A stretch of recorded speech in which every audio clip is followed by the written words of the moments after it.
Բարև ձեզ սիրելի հայրենակիցներ, քիչ առաջ մի քանի լրատվամիջոց տեղեկություն տարածեցին, որ իբր Բաղրամյան 26-ի շրջակայքում տեղի ունեցած պայթյունի պատճառը այն է, որ ինչ-որ շենքեր են կառուցվել եւ ճանապարհը փոքրացել է եւ այլը, բայց ուշագրավը ինչն էր, որ ինչ-որ մարդիկ, իբր ինչ-որ մարդիկ եւ ինչ-որ մարդիկ իրականում ես տեսանյութներ տեսա, ասում են, որ այդ շենքերը պատկանում են ինձ եւ ես այդ շենքերի հետ կապ ունեմ, ինչ-որ դա իմ շենքերն են եւ այլն։ Հիմա մենք գնում ենք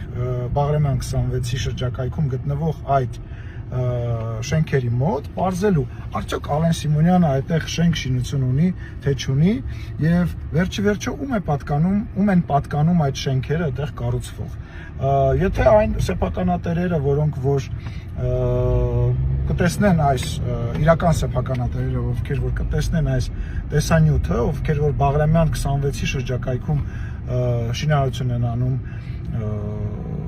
տեսնեն այս տեսանյութը, ես իրենց խորհուրդ եմ տալիս, որ իրենք նույնպես գան Բաղրամյան 26-ի շրջակայքում գտնվող իրենց շինությունների մոտ, որովհետև ես հետամուտ եմ լինելու, որպեսզի այդ շենքերը ամենա մանրակրկիտ ձևով ստուգվեն բոլոր փաստաթղթերը եւ այլն, որովհետև ես ունեմ տպավորություն, որ հենց սեփականատերերը կամ այնտեղ աշխատող մարդիկ հատուկ տարածել են ինֆորմացիա, որ դա իմ հետ կապ ունեցող շենք է, որպեսզի ինչ-որ ձևով ինչ-որ առավելություններ ունենան կամ բնակիչներին ինչ-որ ձևով լռեցնեն եւ այդ մարդիկ իրոք տենց մտածում են, որ դա իմ շենքերն են։ Բայց հիմա ես գնում եմ այնտեղ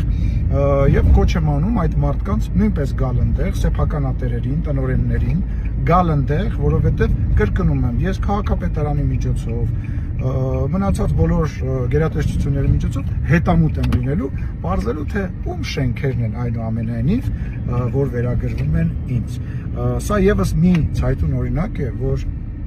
տեսեք հասարակ բան, հա, եթե մեքենայի դժբախտ պատահարը տեղի չունենա, այդ մարդիկ տենց էլ մտածելու էին, որ դա